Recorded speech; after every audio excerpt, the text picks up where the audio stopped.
और इजराइल इस वक्त गाजा में घुसने के लिए तैयार बैठा है, लेकिन उसे बहुत बड़ी वार्निंग भी मिल गई है। अब इजराइल को समझ नहीं आ रहा है कि गाजा में अगर कदम रखा तो कहीं ये उसके लिए किसी युद्ध की सबसे बड़ी गलती न साबित हो। इस दौरान हमास ने फिर से इजराइल पर हमला करके साबित कर दिया है कि वो इजराइल को मारने का कोई मौका नहीं छोड़ेगा। नेतन्याहू इस वक्त बहुत ज्यादा प्रेशर में आ चुके हैं।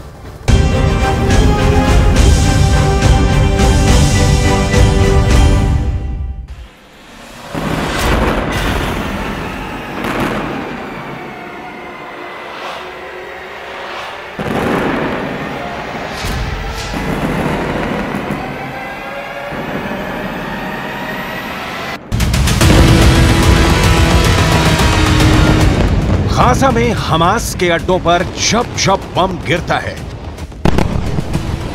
नेतन्याहू चैन की सांस लेते हैं। गाजा को पूरी तरह मिटाने का उनका प्लान तैयार है। इजराइल अब गाजा की एक एक गलियों में अपने दुश्मन को खत्म करना चाहता है। हमास के बहुत ही खतरनाक हमले के बाद इजराइल ने युद्ध का ऐलान कर दिया है और इस वक्त गाजा पर पूरी दुनिया की निगाहें हैं। सवाल है कि क्या इजराइल के पास इतनी ताकत है कि वो गाजा में एक ऐसा ऑपरेशन चलाए जो हमास को पूरी तरह खत्म कर देगा। ऐसे ग्राउंड ऑफेंसिव यानी गाजा में घुसकर ऑपरेशन करने के लिए इजराइल को 3 चीजों की जरूरत है। पहली है फौज यानी पैदल सेना, दूसरी है बख्तरबंद वाली ताकत यानी टैंक और बख्तरबंद गाड़ियां, और तीसरा है तोपखाना जो सेना का रास्ता क्लियर करे। अभी तक इजराइल ने जो एक्शन लिया है उसमें गाजा में हवाई बमबारी है जिसमें कई इमारतें पूरी तरह तबाह की जा चुकी हैं, लेकिन असली मकसद तब पूरा होगा जब गाजा की जमीन पर उसकी फौज का कब्जा होगा। सवाल है कि इजराइल ये किस हद तक कर पाएगा, उसकी ताकत क्या है, उसके जरिए क्या हैं और क्या ये लंबे वक्त तक मुमकिन है। इजराइल के पास 1,70,000 की आर्मी है और रिजर्व को मिलाकर इजराइल की सेना 6.25 लाख तक हो जाती है। इजराइल के पास 500 से ज्यादा टैंक, इसके अलावा 1000 टैंक रिजर्व में है। इनमें उनका मेन बैटल टैंक मरकावा है, मरकावा 4, मरकावा 3। ये टैंक दुनिया के सबसे बेहतरीन टैंक माने जाते हैं।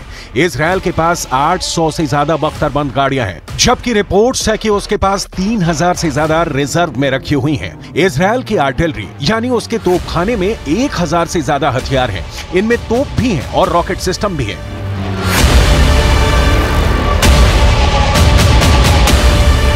इजराइल की सेना की ताकत पर किसी को कोई शक नहीं। इजराइल अरब देशों के साथ कई युद्ध लड़ चुका है और जीता भी है। इसकी वजह उसकी तकनीक के अलावा अमेरिका से मिलने वाले हथियार भी हैं। लेकिन इस वक्त गाजा का ऑपरेशन इमरजेंसी में हो रहा है और युद्ध के हालात ऐसे हैं कि इजराइल पर लेबनान से भी हमले का खतरा है, इजराइल पर सीरिया से भी हमले का खतरा है, इजराइल पर ईरान भी हमला कर सकता है और मिस्र से भी इजराइल को बहुत सख्त संदेश मिल चुका है। गाजा में जमीनी अटैक करने के साथ साथ इजराइल के सामने मल्टी फ्रंट की चुनौती है, लिहाजा गाजा में पूरी तरह सेना को उतार देना इजराइल की अकलमंदी नहीं कही जाएगी, उसको बाकी फ्रंट पर भी तैयार रहना होगा। צה"ל הציג שליטה במוקדי החדירה מרצועת עזה לשטח מדינת ישראל. הכוחות הרגו בשטח מאות מחבלים. יש לחימה וקרבות הירואיים לחילוץ בני ערובה שמתרחשת גם כעת והתרחשה במהלך כל הלילה. במהלך הלחימה מפקדים ולוחמים נפלו בקרבות ואזרחים נרצחו. מאות מחבלים נהרגו ועשרות נלקחו בשבי. इजराइल के सामने ईरान दुश्मन नंबर 1 है, इजराइल के सामने लेबनान का हिजबुल्लाह दुश्मन नंबर 2 है, इजराइल के लिए सीरिया दुश्मन नंबर 3 है, इजराइल के लिए यमन दुश्मन नंबर 4 है, इजराइल के लिए इराक दुश्मन नंबर 5 है। इजराइल मिस्र समेत बाकी अरब देशों पर भी यकीन नहीं कर सकता है। ये वो देश हैं जो हमास का पूरी तरह समर्थन करते हैं।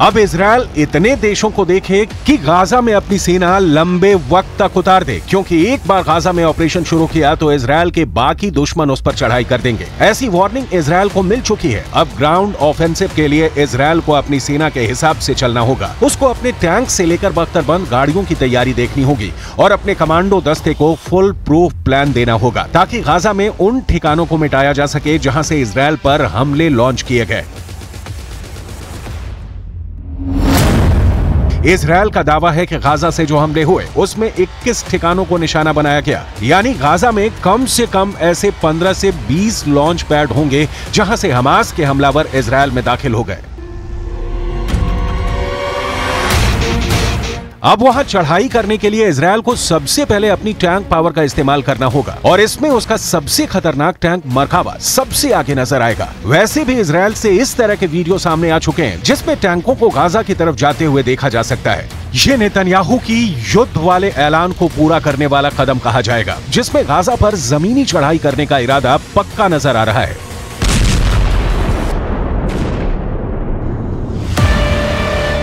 इजरायल ने जब गाजा में एक इमारत पर बम गिराने का इरादा किया तो उससे पहले गाजा में यह जानकारी पहुंच गई कि इजरायल अब एक इमारत गिराने जा रहा है और आसपास के लोग बाहर ना निकले।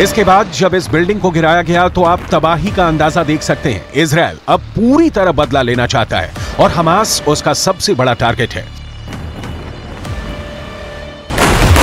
इजरायल किसी भी ऐसी इमारत को नहीं छोड़ रहा जहां उसे लगता है कि हमास के हमलावर हो सकते हैं। गाजा में इस वक्त कई जगह मलबा ही मलबा फैला हुआ है। यहां बहुमंजिला इमारतें गिराई जा रही हैं।